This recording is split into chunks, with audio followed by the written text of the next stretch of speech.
Hayaan mo na, te. Eh, ganun talaga. Customer is always right. Diba nga? Alam mo, hindi ko alam saan pinalaki ang babae yan at ganyan yung ugali. Ano kung kapatid ko lang, hindi uubra sa akin yun. Hayaan mo na, te. Eh, tara na. Mika, ito yung boyfriend ng Maldita, di ba? Oo nga, te. Ang yummy. Bakit mukhang problemado siya? Halika, tikman natin. Kausapin natin. Tara. Mukhang problemado eh. Ay, hello! Hi. Ikaw yung boyfriend ni Anika, di ba? Ako nga. Rowel nga pala. Pasensya sa pagbagsak ko ng pinto kanina. Di ko lang talaga mapigilan. Okay lang yun.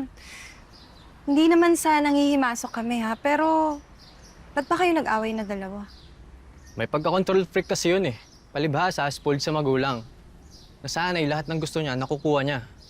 At kapag hindi yun nakuha, nagagalit yun at di yun natitigil hanggat di niya nakukuha. Pero, don't get me wrong. Mahal na mahal ko yun. Tsaka mabait naman yun, basta walang topak.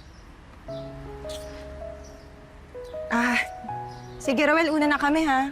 Sana magkaayos kayo. Sige. Bye! Ang pogi niya, te. Parang